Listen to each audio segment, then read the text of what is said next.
Hello.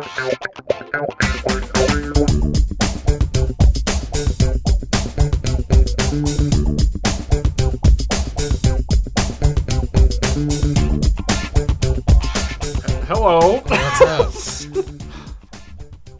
How you doing? Oh, I'm doing all right, as you can tell. Yeah, you sound all right. I sound like a 90-year-old smoker. That's okay. So, Grayson, Santi. I'm not happy. No? No. I'm ecstatic. Oh, Because we released our first episode we did. and people listened to it. That's actually bonkers. It is bonkers. It doesn't make any sense It to doesn't. What would you like to say to the people? me. Thanks. You heard it here first. That's very baller of you. Oh, So, right on. keep up the good work. Well, okay, so last week was our first episode. We Yeah. talked about Triple R. And, people listened to it, which was really cool. Yeah. We had, I don't want to get into the numbers too much, but it was much better received than I thought it would be, Yeah. which is cool. Mainly because I force a lot of my friends to listen to Yeah, it. me too. So if the gun is off you now, if Yeah. you're listening, So, for now. we've called off the snipers for now. So thanks for listening. Yeah. But I just want to say at the beginning of the episode that if you do like the episode, go ahead and leave us a review. How many stars should they rate us? I'm going to say 5.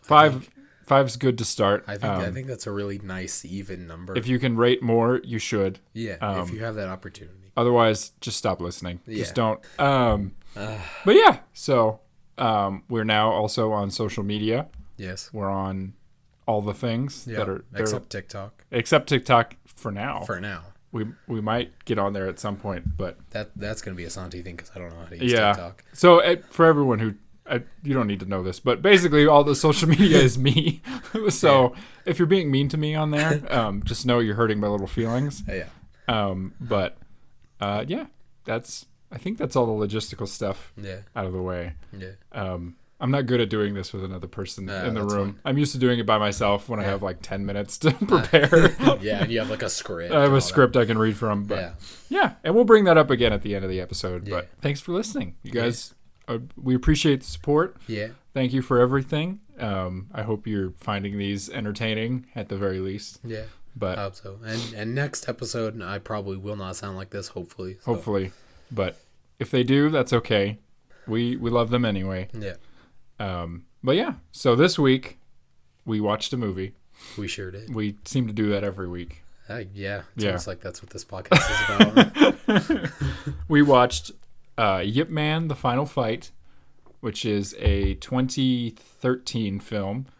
It was directed by Herman Yao. The main actor in it is Anthony Wong, so that's who plays Yip Man. And yeah, so I guess first and foremost, what did you think? It was really good. It was sad. It was a real, like, there were moments where I was like, man, this is a bummer. Complete, like, almost 180 from RRR. Yes. Which, and I mean, it's based on a real person. Mm-hmm. And so, and like, it's like right after, this movie was set right after World War II Yeah. in China. Mm-hmm. And, political climate at that time around the world, just an absolute bummer. Not great. I mean, yeah. we're coming up on the Cold War, and so Mm-hmm. tensions are high. And so, yeah, it was a real bummer. There were some really great moments. The fight scenes were immaculate. Oh yeah. But yeah, there was also those moments where I was like, oh, I'm sad. Yeah. Well, and so I feel like I should say, in case anyone's confused, so we're not talking about like the Donnie Yen Yip Man movies, and we will at some point just because I think they're worth talking about. But They're like, great. I've seen all 4 of the Donnie Yen ones, and you've seen the first 2. Yeah, the first 2.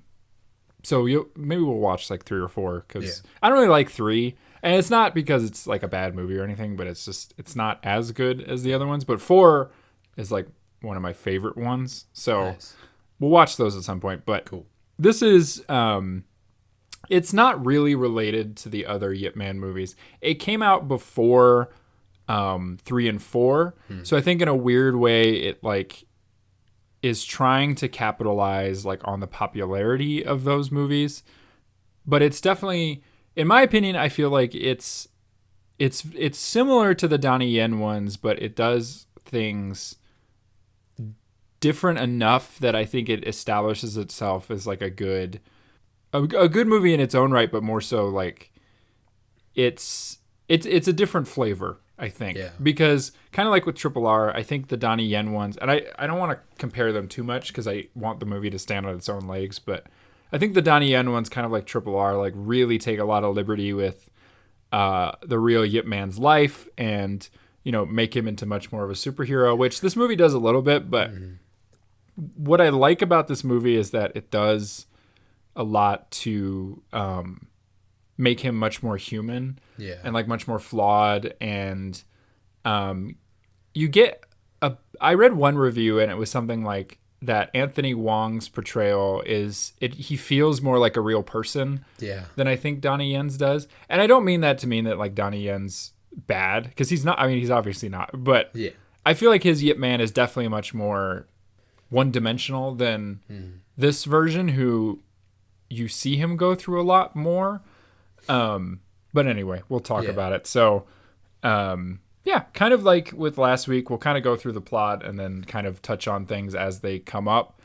And so the movie opens with, we see Yip Man as he's kind of first moving to Hong Kong, which in his real life he did do. So he was born in Foshan, I believe. Foshan. He lived a lot of his life there. You kind of see that a little bit in the Donnie Yen ones. And then he moves to Hong Kong in the 50s. And it's where he kind of sets up his martial arts practice. So we see the beginning of that. And the first scene is kind of him like moving into this apartment. Yeah. And I don't know if you remember, but he has like a little like fight with the guy who owns the apartment. He's he's like his first student, and he kind of plays a role later in the movie, but I think that was really cool. It was really cool. And we were talking before we started recording about like the notes that I took, and one of the notes that I took was I just said that bro loves a meal. Yeah. Because he's like, the first thing that he says is he's like, yeah, I'll show you some kung fu, but like I gotta eat first. Yeah, not on an. I think his words were not on an empty. Not on an empty stomach. Which I relate. I was like, bro knows what's up. Oh yeah. Well, what I like is that like, I think the movie does a good job of like giving him little things that like kind of build out his character. And one of those is that he is like constantly eating. Yeah. And I don't know if that's something from his real life, but I just found it funny that like every other scene is him like with a bowl of noodles and he's like, Yeah. And like there's like conflict actively happening around him. And he's just like sitting and eating, like, and he's like, I don't want to be bothered. I'm just trying to enjoy this food. Also, that the like 4-course meal that they had at that little restaurant, that looks so good. It does look good. All the food looks really good. Amazing. But so he like eats his little meal, and then they have like a sort of like a demonstration, and it's one of the cool.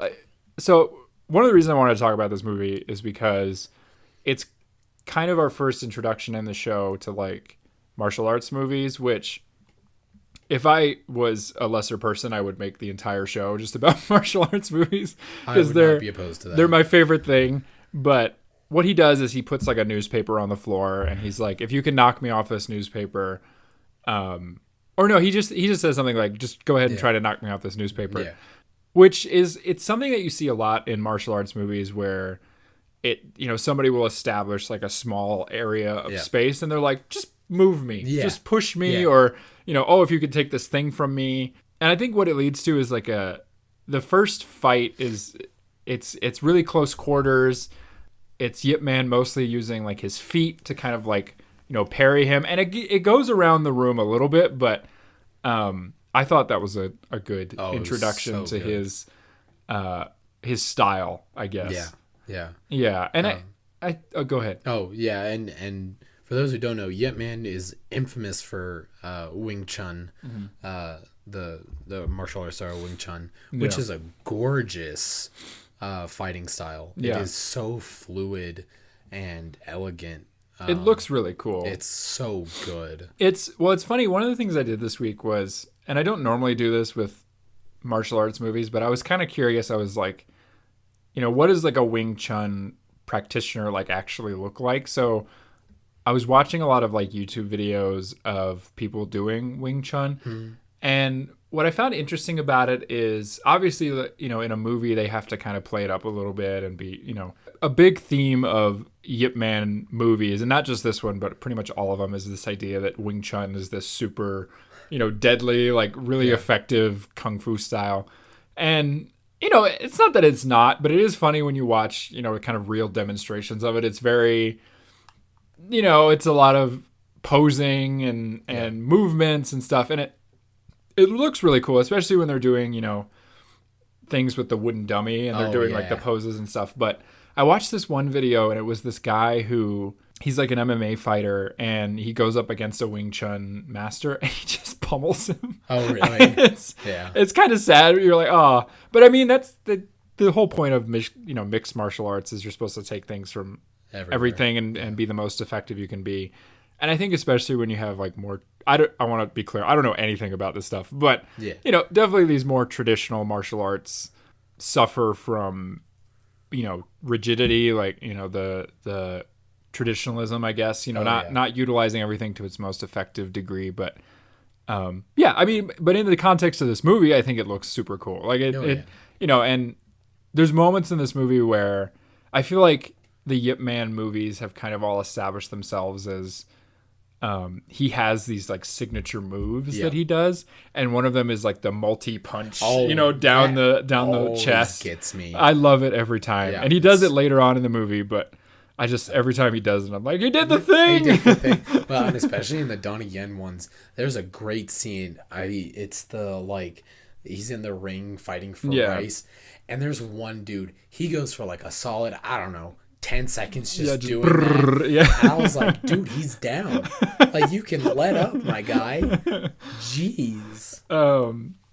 So anyway, I really liked that first action scene. I think one of the things that's nice about this movie is, and I don't know if you felt this way, it's not I mean it's a martial arts movie, but it doesn't feel like the movie is just trying to go from fight to fight. It really takes its time. Like, I think there's really only maybe 4 fights in the whole movie. Fights, which for a martial arts movie is kind of unusual, but I don't mind. I mean, everything in between I think is so good that you kind of forgive it for taking its time to get there. Oh yeah, for sure. Yeah, it felt like not like a documentary, but like it felt more like a story about this guy's life than anything, which I thought was really nice. Because it, like, especially like seeing Yip Man in his later years and like what he was up to in his later years, especially at the very end, where we see the actual footage of Yip Man like training. I thought that was awesome. I love when movies do that. Oh yeah, me too. I loved that too, and it was funny too because I was like, there's such a stark difference between like modern movie making and the footage you see of him, and I was whoa. I was like, that is some grainy footage, but that was the 50s, so well, but you're right. I mean, it does. I think that's kind of the cool thing about this movie is it does put more work into being a better picture of his life, and it's more this like slice of his life than it is trying to be a really great kung fu movie, I think. And I think that wouldn't work so much if the martial arts wasn't so good in it. Yes. Because you do feel rewarded. And like we'll talk about it as we keep going through the plot, but they set up a lot of stuff that kind of culminates in this climax that I think it is a really good payoff in terms of the fight. And sometimes martial arts movies struggle to do that. They build up to this big fight at the end that doesn't quite pay off. But I think this one does a really good job. That was wonderful. So we have the initial fight in the apartment. And then we get like an introduction to kind of all the different characters. We see that he establishes this school kind of on this rooftop. And then we get an introduction to all the different students that he has. And I'm really bad with names, so I don't remember what all the characters' names are. Yeah, same. But there's one who is a cop. Yep. One who works in a restaurant as a like a waitress. Yep. A dim sum kind of thing. Yeah. And then there's one who she's like a union leader. Yeah. And a couple of guys who, one's a prison guard. Yes. And the other, I don't remember what the other one does, but he ends up as someone's husband at some point. Yeah. Yeah. Which is, I find kind of funny. Yeah. As like a flip of that trope where I felt like the female characters had a bigger presence in the movie than a lot of the minor male characters, where they kind of exist as like a accessory to the female characters, which I thought was kind of funny. But anyway, you get this introduction to each of these characters, and you kind of establish like his day-to-day life. And one of the things this movie does is it uses the characters to kind of show you like what Hong Kong looked like in the 1950s.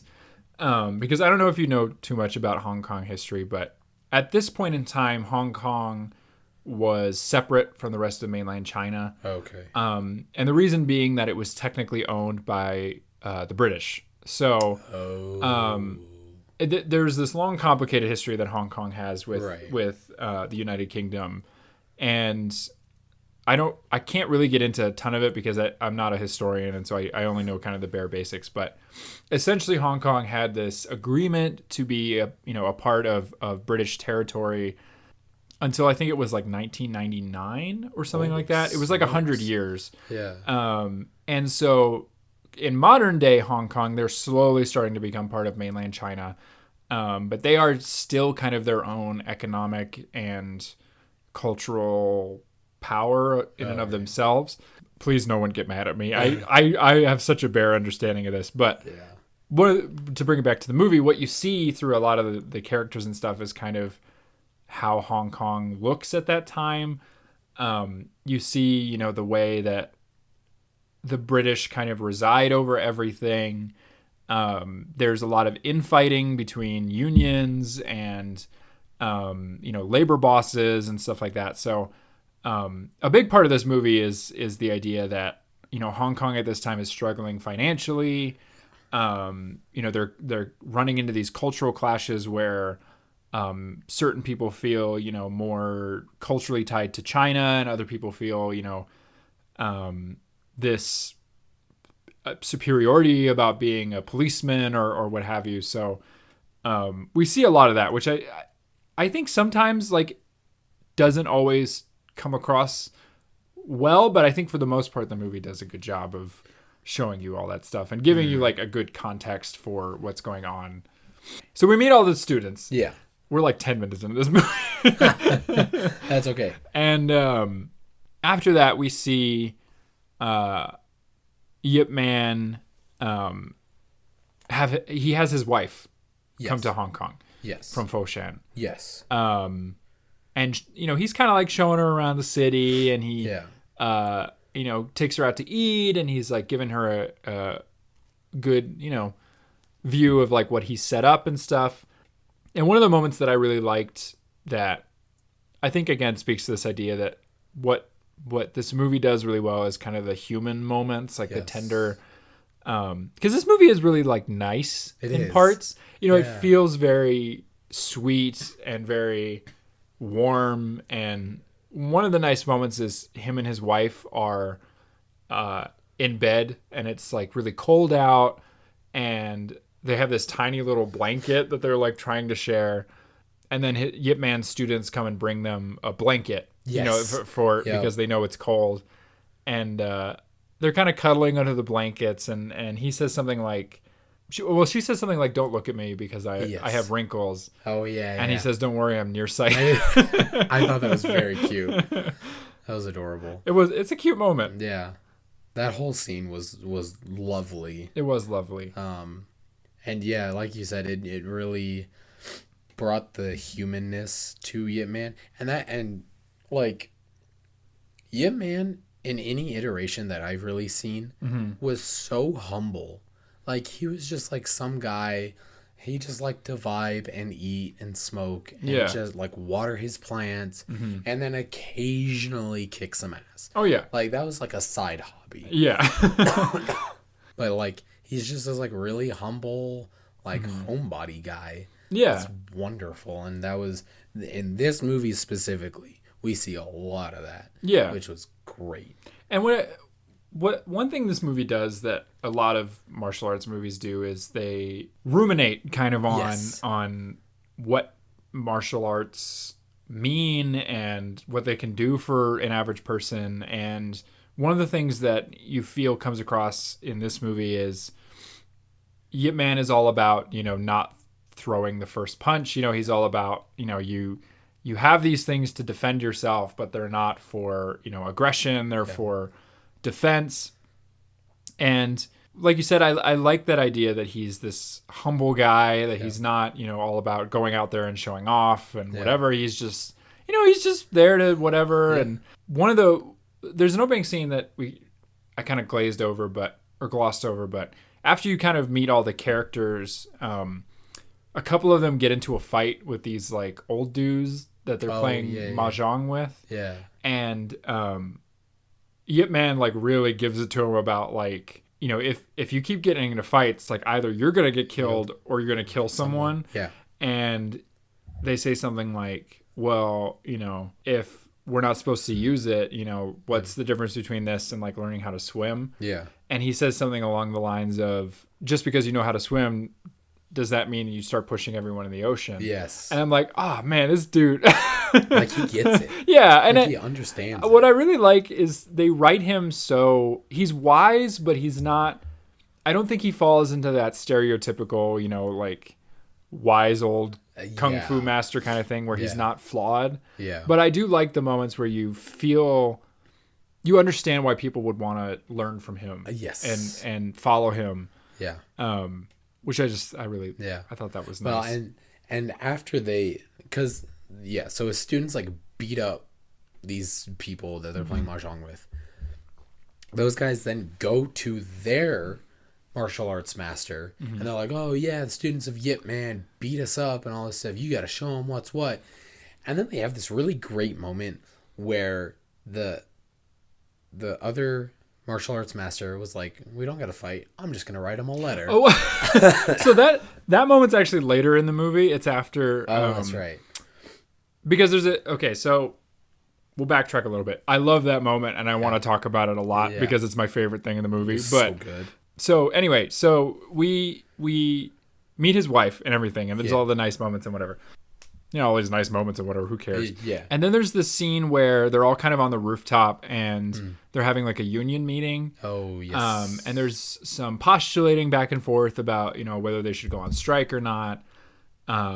Yip Man throws out some more wisdom, which I love, where he says something like, how are any of you going to survive if you don't stick together? Yeah. And then we get this great scene that I really liked, which is this like union riot. Yeah. Which it's not really an action scene. It kind of is because there's a little bit of throwing punches and stuff. Yeah. But I thought the scale of that fight was really nice. Awesome. Yeah. It's like a really good looking scene. Yeah. It was great. And you really feel it like when the rioters start, or the riot squad starts hitting people with like batons and stuff. I was like, brutal. That was so rough. They were just whacking. They were wailing on them, which was kind of brutal. Yeah. And after that scene, while they're having the union meeting, his wife says something like, Hong Kong's just the same as everywhere else. That people are struggling and stuff, which again kind of seems to be this theme that goes throughout the movie about economic struggle and how place one holds within society can often lead to desperation and violence and everything. And then we get the riot scene, and then we get this scene where Yip Man is talking to one of his students who is a police officer. Yes. And he's telling him, is there any way you can help some of our students get out of jail for, being involved in the riots and all this stuff. and the guy is saying something like, well, I'm only Chinese, and I'm only this rank in the thing or whatever.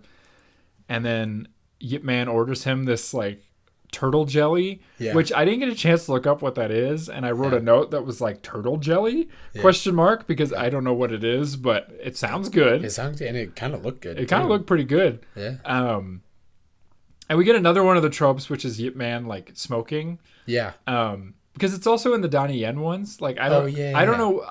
I don't know if that was something he did a lot in real life, but they've just established this idea that all he does is smoke. He's a fucking chimney. Yeah. And you said you thought he was rolling a doobie at first. Yeah. Because so in the Donnie Yen one, it like, I think they like make it obvious that it's like a tobacco cigarette. Yeah. In this one, we don't actually see him like put the leaves in. Yeah. But he just like starts rolling it. Yeah. And he rolls it in such a way that I'm like, is he smoking weed? Is he like? And so, but he kept doing it, and then it wasn't until towards the end where he was in America when Bruce Lee, who was Yip Man's student, hands him like an American cigarette, and he's like, "Oh, why don't you smoke this?" And I was like, "Oh, he's smoking like cigarettes, actual cigarettes. He's not smoking weed. He's not constantly stoned." Which, I mean, at his age and what he does, it would make sense. Yeah, like he just seems like the kind of guy that could clear a bowl. Yeah, just light it up. Yeah. Well, and I think it's such a weird detail that I noticed, and I don't know if it's like maybe a censorship thing in China, but you never actually see him like smoking the cigarette. He's always just like holding it. Yeah. And it's like lit, which I thought was weird. And I don't know. There was a couple times where he did take a drag. Yeah. But yeah, I don't think there's not a lot of like him smoking, which I thought was weird. It was interesting. Yeah. But so then you get the scene where, he's talking with the cop and they're kind of postulating on stuff. The cop becomes relevant because he sort of gets involved in like underworld stuff. Yeah. You get this introduction later on where Yip Man has to go get some dental work done. Yes. And they have to go into what's called the Walled City, which this was, a real thing in Hong Kong, was this. I believe it was originally intended to be kind of like a high-rise complex where they'd have jobs and apartments and stuff, but it sort of quickly fell into disrepair, kind of became overpopulated with crime and drugs and all kinds of stuff. So they touch on it a little bit in this movie, where the walled city is where people in Hong Kong go to get dental work done because it's cheap. And then there's this like great flashback radio broadcast with the villain of the piece, who he's not really. I mean, he really only has two scenes, like one in the middle and one at the end. But he's called Dragon, and he's like a kung fu like triad drug lord guy. Yeah. Some crazy dude. And he's got a great. Yeah, he's got ice picks. Yeah, he fights with ice picks, which I thought was dope as hell. It's so cool. Oh my god. And the flashback's really weird because it's like you hear the narrator talking. Yeah. Which we'll talk about the narrator later, because they do something really cool that I didn't notice until I watched it this first time, I've seen it a few times, but this is the most recent time I watched it. I noticed this cool thing. But the narrator is like talking about Dragon, and then it like molds into this radio announcer, and then like the screen flips and it becomes all grainy and weird. And it's almost like this news bulletin that we're watching, which I thought was like a fun. Oh no, it was really creative and like a fun way to do it. Yeah, it was very cool. I enjoyed that very much. Yeah. So. But I've kind of lost track of where we are. I should have pulled up a synopsis. We were doing the it was just after the riot. Yeah, so with the cop guy. That's right. Yeah, and there's a piece of wisdom that I think I can't remember if this happened now or it comes later, but he tells the cop like, your gun is foreign or whatever. Yeah. But your fists are your own. Yes. And you should never like turn them on your own. Yes, that's right. And I was like, damn. Yeah. That's what's up. Holy shit. He has a couple of lines that are like really badass and like really profound. Yeah. And so we haven't really talked about it, but the lead actor is this guy. His name's Anthony Wong.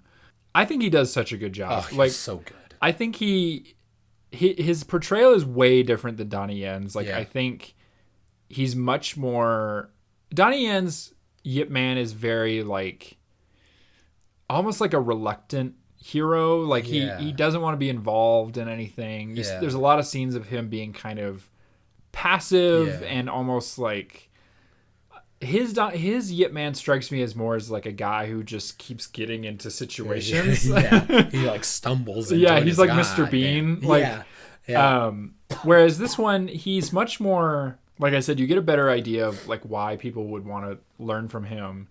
And one of the things that I wrote down is that he's like so jovial. Yeah. Like he's having a good time most of the time. You know, he's like joking around and he's very serious. Like he's a stern guy, but he has these little moments where he's just like, hey, we're just having fun. Like, who cares? Big old goofball. He's just a big old goofball. Yeah. And I think the actor carries that really well. Oh, he's great. Well, and when we first meet him in the movie, I saw him and I was like, that's just old Donnie Yen. Yeah. Like, they look so... they do look very similar. Anthony Wong just looks like aged up Donnie Yen. I was like, that's perfect casting. What's kind of funny is that, like... They cast Anthony Wong to be like an older Yip Man. Yeah. But they're not that different in age. It's just that like Donnie Yen looks so young. I think it's because he's very fit, obviously. Yes. But Anthony Wong just, I mean, he's great, but he has like male pattern baldness, and he's like, you know, he looks like a dude his age, which is not a bad thing. No. But you know, he's not like all 6-pack and whatever. Right. He's like. He looks like a guy who does like moderate exercise, you know, like twice a week. Yeah. You know, you see him at the gym. He's got the white New Balance. Oh yeah. The shin high like socks, white socks. Oh yeah. Yeah. But also real life, he sounds like a cool dude. Like I read about him a little bit. He's kind of been blacklisted from working in mainland China because he like stood up and said something during the Hong Kong protests a few years ago. And he was like anti like the police brutality and he just seems like he's a cool dude. Yeah. There's another actor in this movie who I'll bring up later because he's not a cool dude, but he just seems like a cool guy and neat man. And I think he's a good choice because he's obviously like a dramatic actor. Like he doesn't come across necessarily as like a martial artist. Right. He comes across more like he's playing the part. Yeah. Like he's like thought about it, I guess. Yes. You know, and his martial arts is good. Like there's never any moment where you're like, that guy doesn't know what he's doing. But right, yeah. Yeah, I just think he's great. Oh, he was wonderful. I just think he's nice. Yeah, he is. He seems he has a calming presence about him. Yes. I'd love to, honest to God, if he does smoke weed, I'd love to sit down and just smoke light it up with Anthony Wong. Yeah. Fuck yeah. Just call him up. Yeah, do it. Let's do it. If anybody out there knows Anthony Wong personally, please let me know. Just bring him in. Yeah. I want to smoke weed with him, please. But so, man, this episode's so it's gonna be all over the place. Yeah. But after all the like riot stuff and the jail scene, we get this scene which like it came so far out of left field for me in terms of like this movie just being brutally sad. Yeah. Where Yip Man is having dinner with some old friends and his wife, and you know, they're talking about how things are going and all this stuff, and it's like super happy. It's like super happy. Like, you're thinking, like, oh, we got this like nice wine for you. Yeah. Dinner. It's a great time. And then there's this moment where the Yip Man's wife is like, oh, who's gonna get the drumsticks? You know, it's gonna go to the most well-behaved kid. And this girl is like, oh, we don't need drumsticks. And you're like, that's kind of weird. And they're like, I didn't eat any drumsticks. Are you going to sell me too? And you're like, what are you talking about? What's going on? And you get this revelation that like this family has been so ravaged by, you know, like famine and poverty that they had to sell one of their kids. Yeah. And it's like so startling, and it really catches you off guard. Yeah. I was like, what? I know. You did what now? You did what now? I thought we were just having a good time. We were having dinner. Man, I just love to eat. You know? Yeah. He was like, I'll take the drumsticks. Right. Like, if nobody else will. Yeah, if nobody else wants them. But there's a nice moment where the mom kind of leaves because she's crying, and Yip Man's wife goes to find her and kind of comfort her. And Yip Man is left with the dad, who it's revealed it was like his idea to sell the kid. And they're drinking a lot. And what I think was it's one of those things that I think speaks to like the movie's power, where in a lesser movie I feel like they would have had this moment where Yip Man is like scolding him or like, you know, whatever, but it's this moment where he pours him a drink, they hold it together, and the guy's saying like, shame on me, and Yip Man doesn't say anything. He's just looking at him like with just this pain like on his face. And you see later that Yip Man is like drinking by himself, and he's super torn up about it. And he has this line which I really liked, which I feel like just kind of underscores the entire movie, which is where he says, if a man can't even make ends meet, what good is kung fu to him? Yeah. And I don't know, it was like, it's one of those moments where you just kind of sit there and you're like, I get it. Yeah. Sure. Well, and before that, there was like, I think the son was narrating or something, or saying something. And he was like, yeah, my dad only has like 3 rules about people he won't train. Yeah. And one of those was, if you can't make ends meet, right, I'm not going to train you. Mm-hmm. And so in this scene after the dinner, there was like this like genuine, like, maybe I need to rethink that. At least that's what I got from it. It was like, I need to like rethink, because like this dude could use kung fu. Yeah. And my teachings to help. Right. Which I thought was really well done. Yeah. But I think too, it also has this theme of, it's almost like it's a commentary on other martial arts movies, where it's got this feeling of like violence isn't going to solve any of these people's problems. Yeah. You know, like, even if this guy knew kung fu, like, what good's that going to do him? You know, right. Like, he still can't feed his family. He still can't whatever.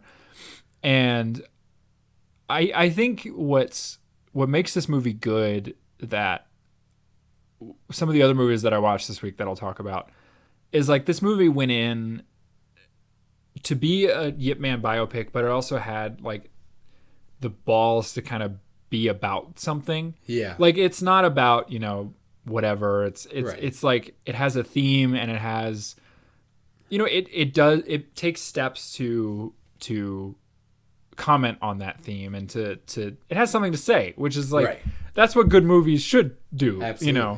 Yeah. But anyway, I'm gonna start rambling. Yeah, it's okay. That's okay. We get that scene, and then I'm trying to think. And then his wife has to go back to Hong Kong, or I'm sorry, has to go back to Foshan from Hong Kong. Yeah. And in voiceover, you get the knowledge that his wife is not able to come back. Yeah. Because that's when they cut off the border to Hong Kong, and so mainland China is now sealed off from Hong Kong, and foreigners can't go back and forth. And that's basically the last we see of his wife, which I thought was kind of sad. Oh yeah, that's a huge bummer. It is a huge bummer, and it's what I thought was kind of funny about, it's not funny, but like they really don't pull the punches on like how much sadness this guy has to go through in his life. And what I thought was kind of interesting is that what makes him feel more real is that he goes through all this stuff, but he never really like reacts to much of it. Yeah. I mean, he does a little bit, but most of it, he's just like, he just keeps carrying on. He's just, got to keep doing what he's got to do. Yeah. But after his wife goes back to Foshan, we meet one of the other main characters, which is Miss Jenny, or the Northern Lady. Yes. She kind of has two names, but she's like a singer, and she kind of becomes the main love interest. And yeah, we'll get into her more, but we meet her in what is one of the best scenes in the movie, where she's like singing, and she goes around to start kind of collecting, whatever, and she gets to this table, and this guy is like being super gross to her. Yeah. And it kind of cuts to Yip Man, and he's like not really paying attention. He's just like eating. Yeah. As he does. Yeah, as he does. But then she like throws a drink onto this like piggish dude, and he's like chasing her around and whatever. And Yip Man really only gets involved when they like throw something and it like gets on him, and then he's like, "All right, I got it. You got me involved, and now I gotta kick your ass." He's like, "You're ruining my meal. I gotta like." You brought this upon yourself. I'm sorry. All right. He's like, whatever. So, he like beats the dude up, and then, he like gives her some money, and he's like, you're really good. Like, you're a good singer. And that's kind of their first introduction. She comes back later. But what we get after that is what you were describing, which is that, that scene where the guys run away. Yeah. And they're like, "Master," like, Yeah. This guy was like messing with us. And so then you get all these like all his other pupils come and they have like a brawl in the street. Yep. And it gets written about in the newspaper, and then they bring it to the other master, and he's like, "We don't have to resort to violence. I'm gonna write him a letter or whatever." And then there's this like it's a wonderful montage. So good. It's literally the moment where I was like, we're going to talk about this movie, because they have a poetry fight. Yeah. Which I think is just wonderful. It was so good. And they must have exchanged like what, 4? Yeah, something like that. 4 or 5 between them. Yeah. I was like, this is hilarious. Yeah. This is so good. And kind of like the moment in Triple R where like they just burst into song. Yeah. I think I loved it so much because I just didn't see it coming. Yeah. Like there's a great moment where, you see the guy and he's like, "There's only one thing we can do about this. Poetry." And he whips out his little pen. And and you're like, "Oh, okay." Right. But one of the notes that I took that I was telling you earlier was I just wrote down haircut. And the reason is because when they're having the poetry fight, right, it gets intercut with Miss Jenny like asking this guy to read the poems to her, because she like wants to hear what they're saying back and forth. And it's made pretty clear that she's like illiterate, like she can't really read. But the guy who's like reading it to her, I don't know who this guy is, but he's like my favorite person in the whole movie, because he's got like this like weird haircut that's like, it's like spiky kind of on top. Do you not remember this guy? I can't remember. He's got like little glasses, and he like puts them on. He's like real like stuck up, and like I can't remember. And I just watched this yesterday. Shit. What? It's one of the best parts of the movie. Oh shit. I can't remember this. It's so funny. And so he's like explaining to the Northern Lady like, "Oh, this is what he said and this is what he said." And then she'll like say, "Oh, so is this what it means?" And he's like, pushes up his glasses, and he's like, "No, you idiot." Oh no, I do remember this. I do remember. Yeah. He's so good. Yes, I do remember that. Yeah, no, he was great. He was hilarious. I was like, who is this guy? And he never comes back. Oh no, yeah, this is the only time we see him. Yeah. And like the scene ends like I think Miss Jenny like walks out or some shit, and he's like left there sitting there. Mm-hmm. And then we cut and we never see him again. Never see him again. Yeah. I was like, who's that guy? I want a whole movie about him. But anyway, so yeah, I just loved that. I just thought that was so funny. I'm like, good. I love the idea of a poetry fight. Just back and forth, great. And then it eventually culminates into Yip Man and that master like coming together and like sparring, right? Almost, which we see in I think the first Yip Man. Because like Yip Man's like having tea with his wife. Yeah. And this is the greatest scene in that movie, where he's like having tea with his wife, his kids playing or whatever, and this master like comes up to the door and like challenges Yip Man. Yeah. And Yip Man kind of like looks at his wife, and his wife is just like, "Don't break anything." Yeah. And then like takes the kid outside. Yeah. And then they like start fighting. Yeah. And they break everything. Oh yeah. And anytime something breaks, the other guy is like, "I'll pay for that." Yeah. "I'll pay for that. I'll pay for that." Right. And so same thing. This master just like shows up. Yeah. They exchange weird proverbs and wisdom, and then they beat the hell out of each other. Yeah. It's so great.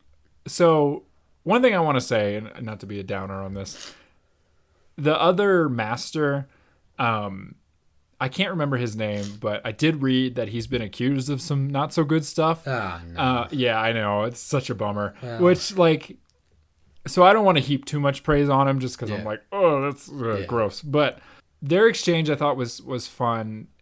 Like the little fight that they have, kind of for what you were saying. But what I liked about this one was like they're like obviously trying to avoid like breaking anything. Yes. And there's even a moment where they knock over the table and they like catch it, and he's like, "Whoop! Almost broke your table. Sorry." Yep.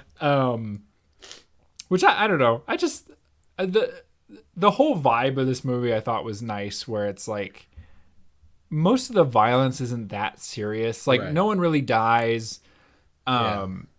And a lot of it is just like kind of fun sparring with each other, which and there's respect. There's respect, right? And one of the things that I love about kung fu movies, just generally, is that idea that like there's these masters of what is essentially ways to kill people, but they always have these like fun relationships with each other, like. Before they fight, they got to sit down and drink tea and eat a meal, and it's like the sword fight in Princess Bride. Yes, right, where like he's finished climbing up the mountain, and Inigo Montoya is like, "I'll let you rest up," right? And they share just like a little bit of banter, and they're like, "All right, well, let's get to killing each other." I guess. I know. That's what I love about it. Is like, and you see that all the time in these martial arts movies, where like. It's like two dudes and they're like, "I'm gonna kill you" or whatever. But like, let's sit down and have some dumplings first, and well, and it's that idea of just respect, right? And there's always that there's all the masters that like have these nice relationships. They outside of their practice, they're going out to dinner and lunch and whatever. They're shooting the shit with each other. Then there's always, and it's the villain of the movie. There's always that one guy who's like, "Oh, I'm the best, and I'm gonna kick everybody's ass. I'm gonna rule." Right. And it's like he doesn't respect anybody, and that's why he always loses. Yes. Because he doesn't. One, respect anybody, and two, he doesn't respect the art form. The art form and the like, because a lot of what I think's cool about like Chinese martial arts, and it's something that's in obviously like I was talking about earlier, like the idea that mixed martial arts is all about being the most effective you can be, using the shortest distance to do the most damage, and yada yada yada. Something that I've always liked about Chinese martial arts, especially more traditional martial arts, is this idea that it's something that Bruce Lee used to talk about, was the idea that martial arts is an entire, like, all-encompassing thing. It's philosophy, it's spirituality, it's diet, it's so much more than just fighting.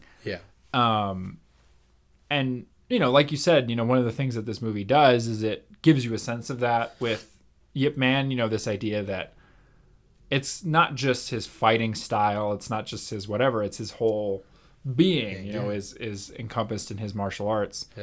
And I think sometimes that's what's missing from like American martial arts movies, and I have a deep love for them, but there is this thing in Chinese, especially Hong Kong martial arts movies, where it's not just about the violence, it's about what this martial art means to this person, or how it helps their life or whatever. So Yeah, I love all that shit. It's like, this is like my bread and butter. I could talk about it for days. Yeah, it's great. And I've never like watched any of this stuff. I had never seen any of the Yip Man stuff before I met you. Yeah. And you're like, you got to watch this shit. It's dope as hell. And I was like, all right. Well, I was actually trying to. So the other day I was thinking, like, you know, how I think we watched, because we used to do this in college where, for people who don't know, we were roommates in college for a little bit, like 1 year.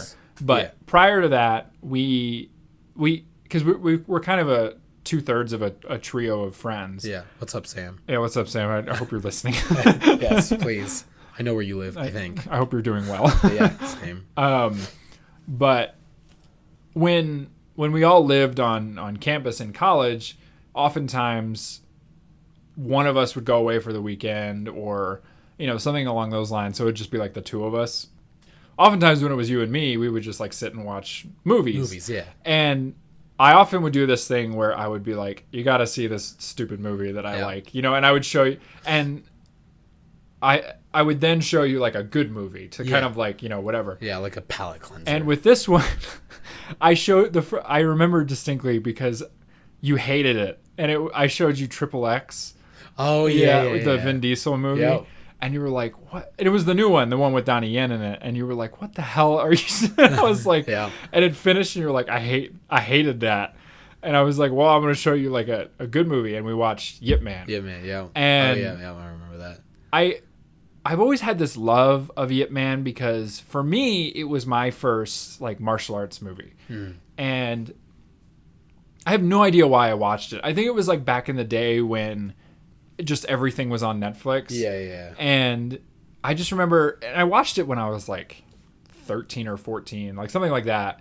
And I just remember being like, what the fuck is this? Like, you know, like you get so used to like American, you know, action movies, and they're good in their own right, but what they're missing is that like visceral, like hand to hand, you know, like punch up stuff. Yeah. And I just remember the first time I watched the Donnie Yen Yip Man, like when someone would get hit in the face and you would just hear like their bones crunch. And like, I just remember being like, well, this is the rest of my life is watching these movies. Yeah. Well, and I remember watching that and we had like gotten to talking and something that stuck with me that you told me was that in these like Chinese martial arts films, they don't do what American martial arts movies do, which is like right as somebody gets hit, and it's not even necessarily like martial arts, it's just like action in general. Yeah. When somebody gets hit, they cut. Yes. And so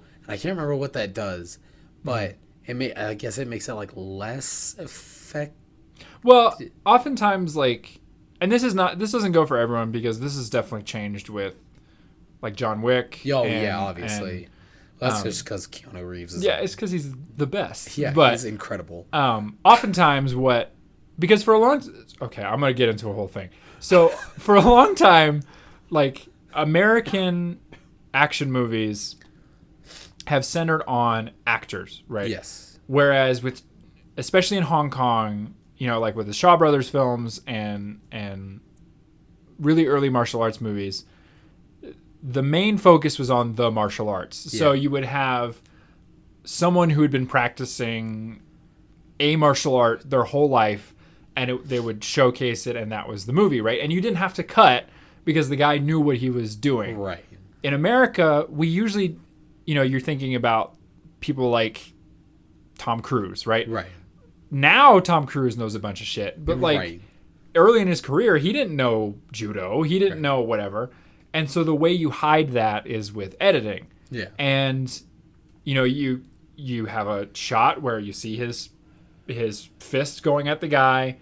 You cut, change camera angle so you're behind him.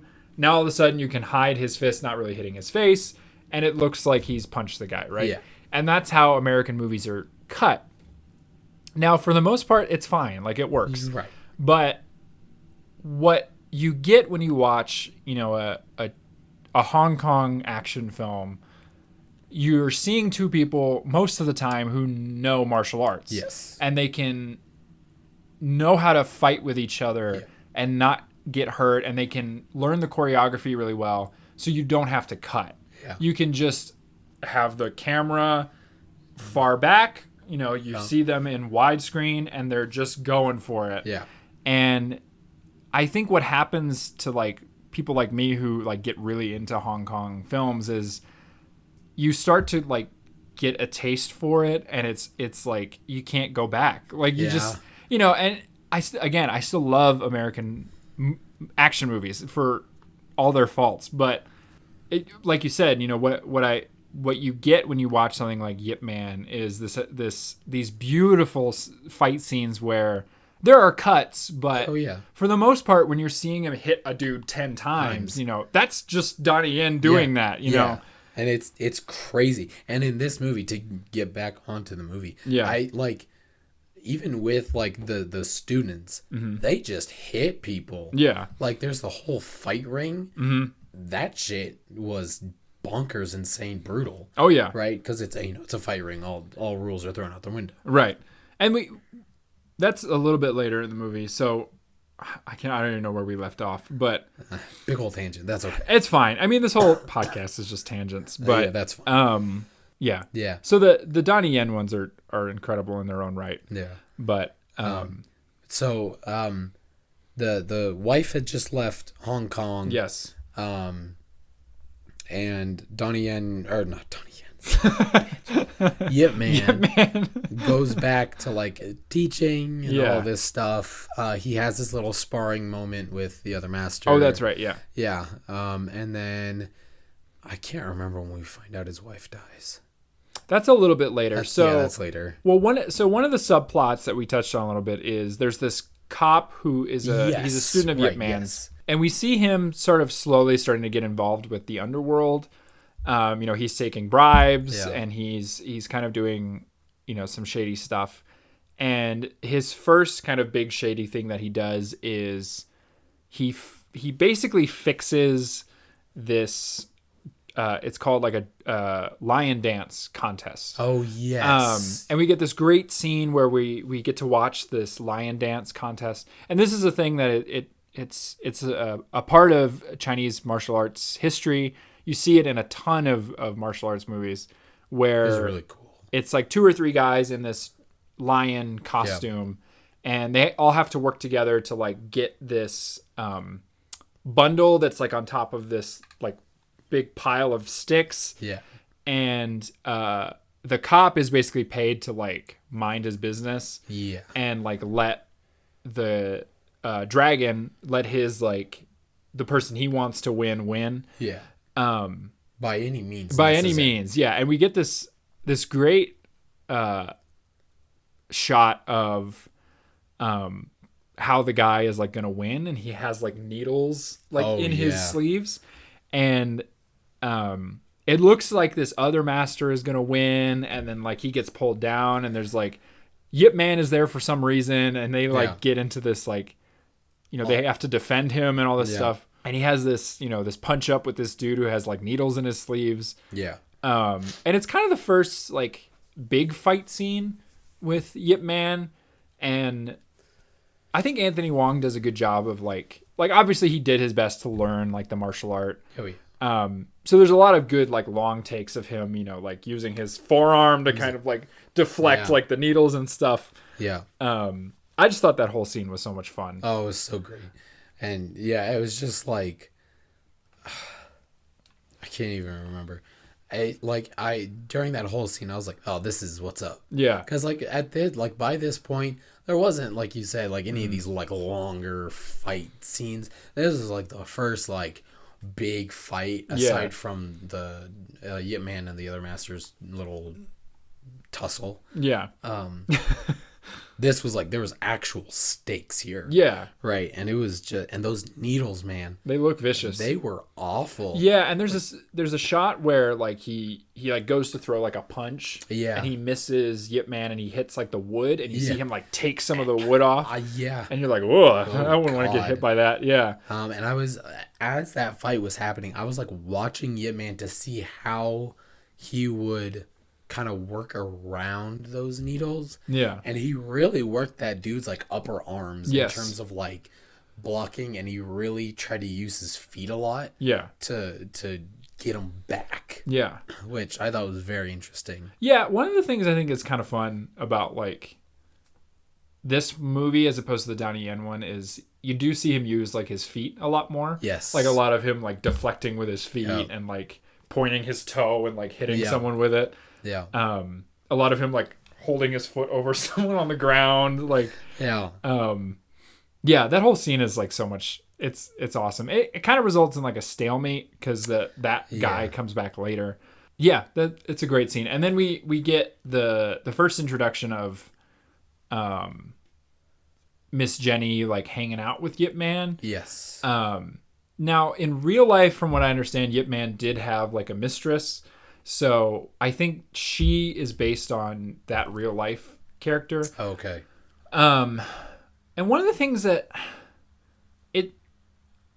I like about this movie that I think a lot of movies don't do, and I understand why, but I like that they don't like demonize her. Yeah. And they don't make her out to be like a bad person. Yeah. Like obviously, you know, she has feelings for Yip Man, and you know, maybe she shouldn't pursue them because technically he's still married and what have you, but I like that they're never like, oh, this bitch, you know, like right. Yeah, exactly. The movie is very careful to be like, you know, he is conflicted and she has some confliction, but she also obviously like actually cares for him. Yeah. You know, there's scenes where she brings him food and whatever. I just like their relationship. Like that was great. Yeah. Even if it's like, because later on his wife does die, and one of the saddest things in the world is that like he doesn't get to be there with her. Yeah. And you see that wrapped up later where he kind of gets a second chance at it, where he gets to be with Miss Jenny as she's dying. Yes. Which that whole scene is like so sad. Oh, I was like, oh. Yeah, it was a real bummer. This movie's so sad. It is. It has its moments where it's like, oh yeah, this is a fun kung fu, you know, fight scenes. And, right.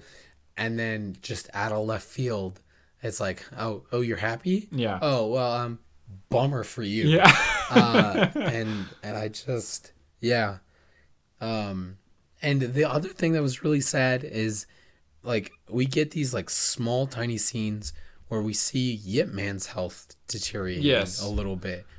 Do you know what was going on with him? So, because I was like, I've read about it a little bit. I think they kind of tried to clean him up a little bit for the movie because I think he dies of, in real life, I think he died of cancer. Okay, that's what I was thinking. In this movie, they say that he has like a chronic stomach problem. Yeah. So there's one of the kind of things that often gets glossed over in this movie is that in real life, Yip Man had an opiate problem. Yes. So he, like a lot of people in China, struggled with opioid addiction. Yes. And it was something that he like struggled with throughout his whole life. And I think that ultimately might have led to him getting cancer. And I think they try to clean it up in this movie because they don't want him to come across like an addict. And there's a kind of a big theme in this movie about like not using opium. And well, because Miss Jenny's friend was addicted and she dies. Yeah. And there's a scene where she gives Yip Man some opium to help with his pain, and he's like, don't ever give that to me again. Which, I don't know, feels kind of weird because it's like he did actually struggle with that. And I think I think one of the things the movie missed out on that is a little disappointing is I wish they would have touched on it and like made it a thing of like helped highlight that he's this flawed person, you know, that even though he's a great martial artist, he's a great, you know, philosopher, he struggled with addiction like anyone would, you know? And I think they missed a trick there, but to answer your question, I think that's what I think they invented the stomach illness thing. I could be wrong. Again, please don't yell at me. But so anyway. No, there you go. Well, because, you know, there's that one scene where he like throws up blood. Yeah, that was upsetting. And I was like, okay, yeah, it's probably stomach cancer or something. Yeah. I was not sure. Well, I know, not to spoil it, but he does have cancer in the Donnie Yen one, in the final one. Okay. But yeah, I don't know for sure. So yeah. Gotcha. But and what I think is odd too is we don't actually see him die in this movie. No. I think they did that on purpose just in case they wanted to make another one, but Yes. You get the sense that like this is like his, I mean, it's called The Final Fight. The Final you Fight. know, so yeah, and it's because the Donnie Yen ones happen like right during World War II, where Japan occupies China. Yeah. And then this one, Final Fight, happens right after. Picks up at like 1949, 1950, and it ends at like 62, 63. Yeah. Well, that's, and so I don't know when Yip Man died. He died, I believe he died in 1972. Because okay. He died. He.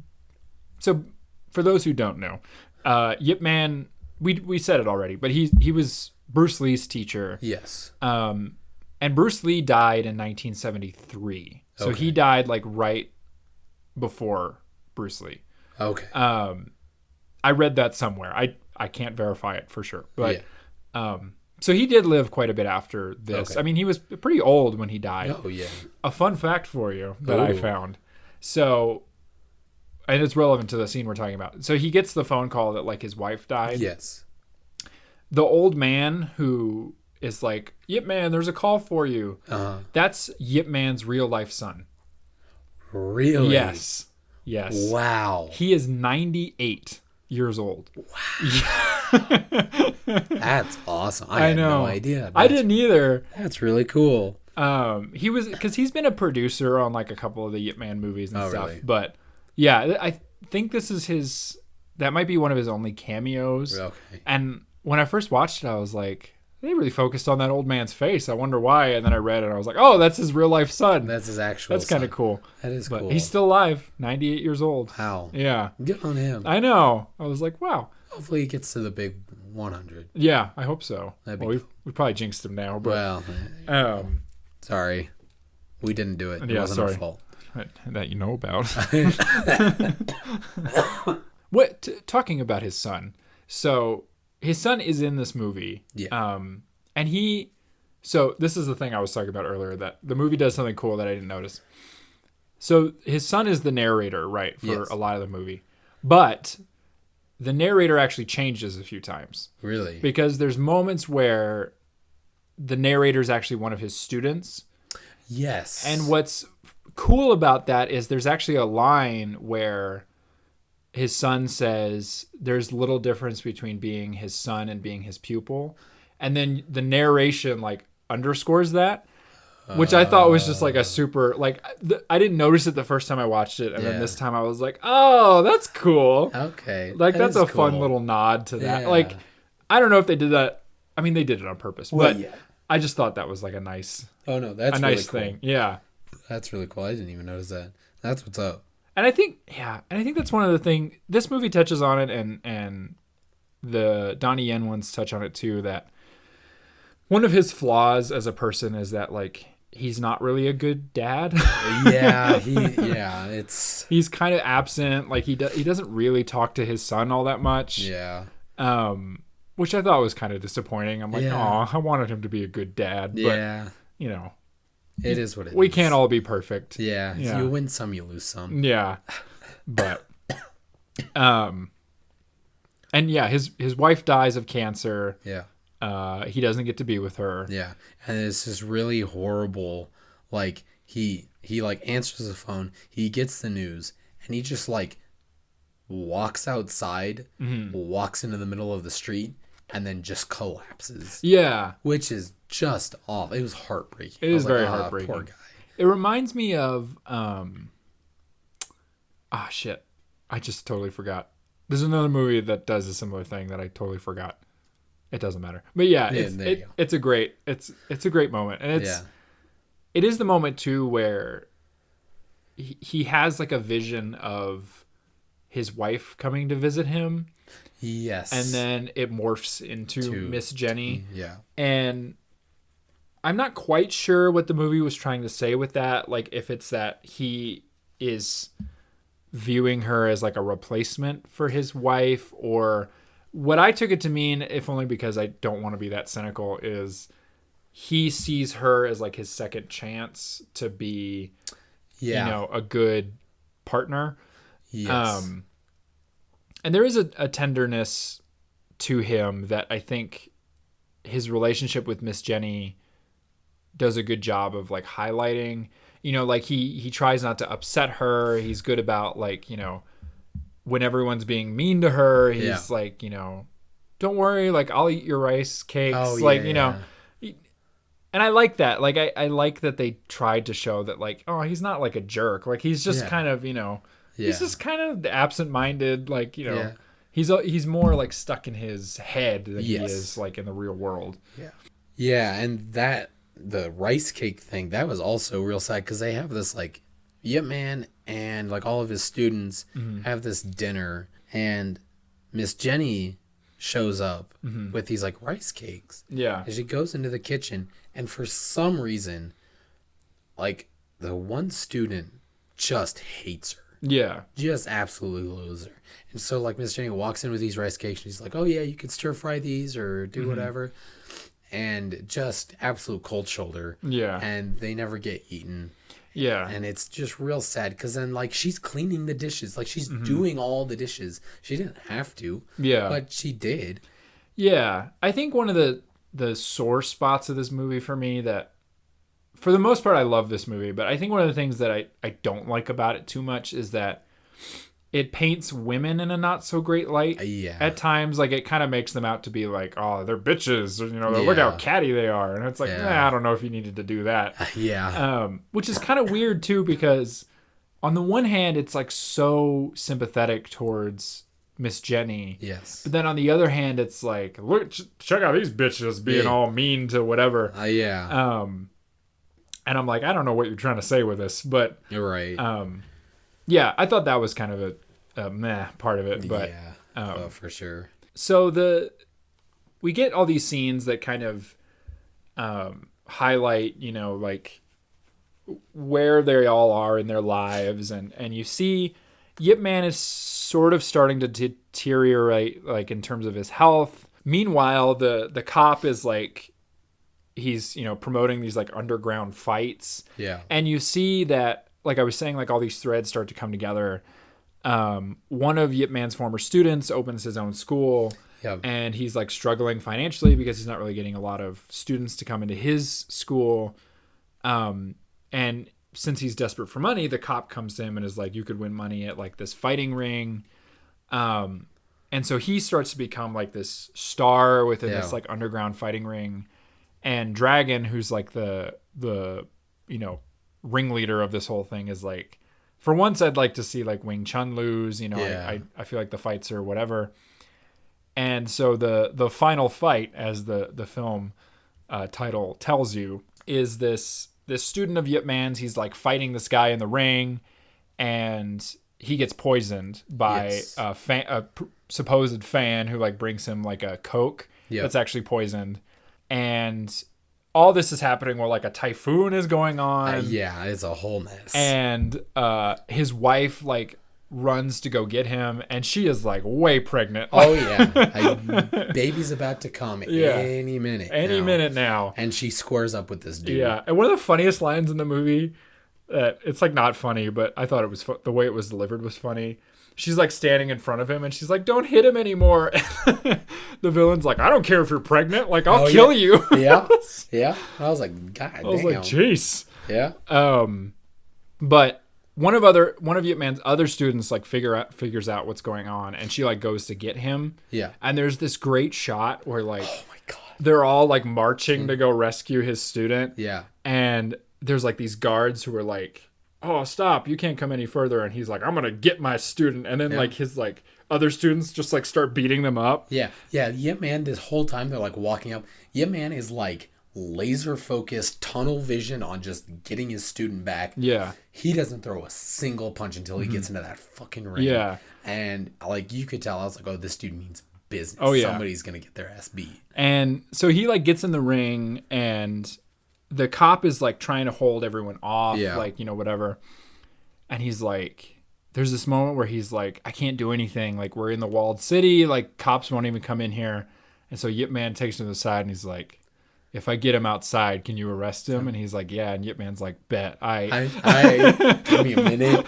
And then just goes to work. Yeah. And Dragon is like, you can't beat me like in my own territory. And Yip Man has this line that I wrote down where he says, I'm not after your turf, I'm after you. Yeah. And I'm like, oh, nice. Yeah. Yeah, and it's a testament to Yip Man's humbleness because like he's not, like he said, he's not doing this for the popularity. He's not doing this to like be top dog. He's doing this because somebody that he cares about is getting hurt. Right, he's in danger. Yeah. Yeah. And so he's like, I'm going to do everything in my power because I have that ability to save my friend, my student, and you're going down. Right. And there's no stopping me. Yeah. And it's the big fight of the movie where it's like Yip Man versus Dragon, and then it's like all his students against like Dragon's fighters. Yeah. And his goons, yeah.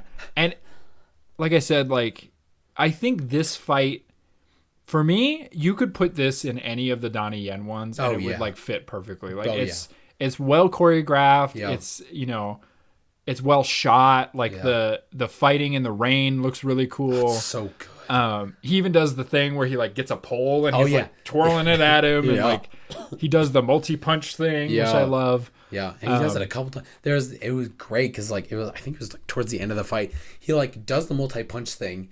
Dragon like tries to attack, he like blocks and then keeps going with a multi-punch, and he's just like wearing him down. I was like, yes. And it's like not like what I loved about it too was like you finally kind of, the movie's like building and building and building to this fight, and it's like not even a contest. Like Dragon like does not stand a chance. Where, you know, Yip Man struggles a little bit in parts of the fight where, you know, he's like trying to bat away like weapons and stuff, but by the end he's just like pummeling this dude, and it's like it's not a particularly bloody fight. There's not a lot of gore or anything, but you really feel by the end that Dragon's like, all right, I'm done. Time out. I'm typing out. I'm tired. Yeah. So when they finally like captured the ringmaster and then the guy that was gonna kill the student, what did they tie him up with? It looked like barbed wire. It might have been. I don't know. Like, what the fuck? We're just tying up bitches now with barbed wire? The hell? All right, sure. But and that's kind of the final fight of the movie. Yeah. Because after that, it's back to kind of the more human stuff. Yeah. Which I kind of love because it's like a lot. So I should say, I watched a lot of Yip Man movies this week. Yeah. I watched some good ones and I watched some not so good ones. Well, yeah, there you go. I intentionally didn't watch any of the Donnie Yen ones because I didn't like want to compare them like in my brain, but a lot of these end in like a final fight and most of them are like not good. Yeah. The one that stood out to me, which had a decent like last fight, was Yip Man The Awakening, which if anyone's interested in watching it, it's on Hiya, I believe is the name of the streaming service. You can get like a 7-day free trial or something. That's which is how I watched it. But that one has a pretty good final fight. I think the problem with a lot of these other like Yip Man films, with one exception being the Grandmaster, the leads in them like aren't as good. I think in particular like that one, it's like a younger Yip Man, but the guy just doesn't like seem like he really understands the character. Yeah. And with these other ones, they like make him out to be much more of like a superhero and like, you know, he just like bursts in there and he beats up a bunch of dudes and stuff. But what I like about this movie about Yip Man The Final Fight is that we get the final fight, but like that's not the end of his story. Yeah. You know, we still see he has that moment with Miss Jenny where he's like with her as she's dying. Yeah. And she earlier in the movie tells him that, you know, she's afraid of dying alone. Yeah. And she says, do you remember what I was most afraid of? And he says, don't worry, you're not going to be alone. Yeah. And it's, oh man, it's so good. That was heartbreaking. It's heartbreaking but it's so like tender, you know, like, that is what makes this movie so fucking good. It's all those little moments where you're like, I'm just like, I just want to hang out with Yip Man. Yeah. You know what I mean? Yeah, Like, exactly. he's so sweet and like caring, and like, even if he's not perfect, like there are those moments where you're like, he would do anything for like his students, you know, like he, especially for Miss Jenny, he's like, you know, he's just like there for her in the end. Like he did everything he could do for her, you know? Yeah, exactly. Well, and there was a part, I can't remember when, where somebody was like, well, why don't you like make a school and like teach people and all this stuff? And it was like, I think his son was like saying something. He was like, yeah, my dad didn't want to make a school because he was like, you know, I don't want to like draw too much attention. And then, you know, once you put up a sign, you know, that's when it becomes a business and all that stuff. And so that like teaching, like he did want to teach Wing Chun, but he didn't want it to be like a business. He just like, he wanted to do it to pass that on to people and help teach and just care for others. Yeah. Because he, you know, he's a very selfless person. Yeah. Which was reflected in him caring for Jenny and, you know, all the other students and all that stuff. So I just realized this is the second movie in a row where one of the main characters is named Jenny. Well, there you go. There you go. There's the link. That's what links them. That was it. If you didn't get it, there it is. The JCU. The Jenny Cinematic Universe. There you go. But yeah, and we also get, so in any of these Yip Man movies, you have the obligatory, this guy taught Bruce Lee scene. Yeah. And we get a guy playing Bruce Lee who, they don't, you pointed this out earlier in our private conversation. You were like, they never show his face. Yeah, they never show it. Like, he's like wearing aviators. Yeah. And they show like maybe a quarter of his face. Yeah. And that's it. Mm-hmm. We see the back of his head and we see like I said, a quarter of his face. And that's it. Mm-hmm. We never see his full face. Why? Yeah, well, I think part of it is I think this particular actor, to me at least, he like did not look like him. Well, yeah, that's fair. And one of the things that's really, so at some point we're going to do Bruce Lee movies. I don't think I've ever seen a Bruce Lee. Have I seen a Bruce Lee? You have, because I showed you Enter the Dragon. Oh, yes, that's right. Oh, that was a trip. That's a great movie. But how do I even bring this up? So there's this thing. It's called Bruceploitation, where after Bruce Lee died, a bunch of people like came out of the woodwork and like pretended to be Bruce Lee and made all these movies that are like Bruce Lee's last movie or Bruce Lee's whatever. And so you have like Bruce Lee, who's like, you know, L.I., like Bruce Lin, Bruce, you know, whatever. Yeah. So there is this long history of like people pretending to be Bruce Lee. And this particular actor, I didn't look up his name, who's in Yip Man: The Final Fight. I think he just like didn't really nail like the mannerisms of Bruce Lee. Yeah. Like there was no point where I was like, oh, that guy did a pretty good job. I was like, oh, oof. He's like, woofta. He was like a weird skinny little guy. Yeah. Like no hate to that guy. Like he's just probably he was probably there for like a day and a half to shoot that scene. But you do get the scene, like you said, where he's like, hey, you should like film this, you know, for the world to see. Yep. And Yip Man's like, that's a pretty good idea. That's a fantastic idea. Thanks, Bruce. And you do get to see the real footage of Yip Man, which it's always jarring to me when I see like an actual picture of Yip Man, because I'm like, whoa, he doesn't look like Donnie Yen at all. Yeah. But yeah, that's pretty much the movie after that. It was so short, and I wish it was just a little longer. Mm-hmm. But I love that actual live footage of Yip Man training. Yeah, I thought it was I love when movies do that, because there's just something so surreal. Yeah, because like it's one thing to watch a movie about these people and you see an actor portraying them, but seeing an actual like photo or if you're lucky enough, an actual video of them moving and talking and smiling and all this stuff. It's just so surreal because you're like, damn, that was an actual like person who lived. Right. And I do this thing all the time where I'm like, you know, I try to like, that person saw the same, like, and this is weird. This is a weird thing I do. But with like that person saw the same colors. Yeah. And like we see all these like black and white films.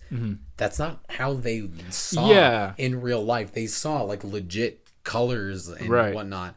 And it's just it sends me down a spiral. Yeah. Yeah. You can get pretty existential with it. Yeah. And so I love when movies do that, and just watching him, you know, practice Wing Chun. I was like, damn, that's so cool. It is cool. And I'm with you. Like I love it, and it doesn't throw me out of the movie because by the end of it there you're like reminded like, oh, this is a real guy, you know, like, and we didn't bring it up before, but one of the comments that I think this movie does make is this idea that with people like Yip Man and Bruce Lee and Wong Fei Hong and some of these other like Chinese, and really, I mean, Triple R too, the same thing with, you know, those figures. We have a tendency as people to big up these, you know, historical figures. We make them into superheroes, whatever. Yeah.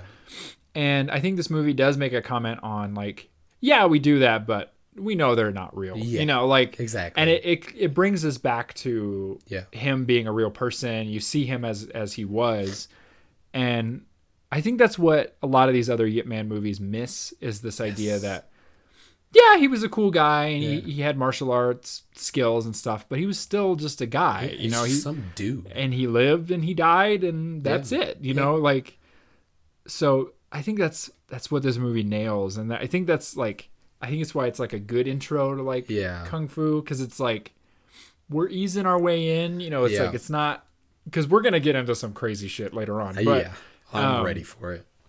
Yeah. So we'll get there. But yeah, as far as this movie goes, out of 10, what do you rate it? Oh, the famous Grayson out of 10. Yeah. I would say like, I'll give it like a solid like 8.8 out of 10.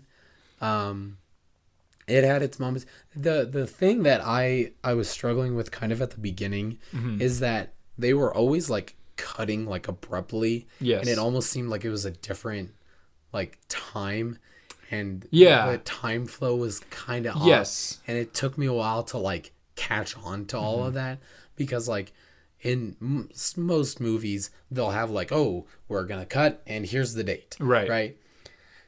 They only did that like a couple of times. Every other time they just like cut, and it was like, all right, this weeks, months later. And so that was a little hard for me to like catch up with. And then and there was some slower parts. And so, but I mean, other than that, it was still a phenomenal movie. Action was great, acting was great. Just everything about it was a really great story. But yeah, 8.8. Okay. I kind of like with last week. I'm gonna go a little bit lower, and I'm gonna say for me this is like the baseline for like a good movie. Like, so for me this is like a 7.8 to an 8 out of 10 kind of movie, where everything it does really well. You know, it's tight. Like, I don't feel like there's a ton of wasted time in the movie. There's some slow parts, but like, I think for the most part it knows what it is. Like, it doesn't try to go too big. There's stuff I wish was in it. There's little things that I don't like, but like, as far as everything goes, it's like, it's good. You can put it on and watch it. Like, you know, the plot is decently easy to follow. There's those little moments that like, if you're a hardcore, you know, Kung Fu fan, you'll enjoy, but if you're not a Kung Fu fan, it's just a good movie, you know? So it's fantastic. I recommend it to anybody. I think it's great. So for me, it's a 7.8 to 8, like 8. Somewhere in there. Yeah. There you go. So, there we are. I like it. that's episode 2. Hell yeah. Hell yeah, brother. Let's get them. After 2 episodes, how are you feeling? Fun. I like this. I look forward to it. Me too. Every week. It's just, I haven't created anything in a while. Yeah. And so creating something again is good. And it's mostly just an excuse for us to hang out. But, yeah, that's true. Yeah. Because, after college, it was just like, ugh. Yeah. Don't get old, folks. It's hard to hang out with your friends. Yeah, I have three friends, three good friends that I talk with on a regular basis, and 2 of them I hardly see. One of which is sitting right across from me. Heyo. Yeah. But thank you so much for listening. Yeah. We'll be back in 2 weeks' time with another full-length episode, but we'll be back next week with a half episode. Yeah. If you liked it, give us a rating and a review on iTunes or Spotify or Podbean. Yeah, or hit us up on Twitter. Yeah. Instagram. Yep, we're on Twitter, Instagram, Facebook. We're Viva La Action pretty much everywhere. You can send us an email at vivalaaction@gmail.com. Yeah. If you want to shoot us a question, a suggestion. And honestly too, like later on, if you have a movie you want us to watch, then I'll definitely take that into account. Like if I've seen it, or even if I haven't, I mean, I'm glad to take listener suggestions. But yeah, thank you so much for listening, and Thanks. We'll see you next time. Adios. Bye.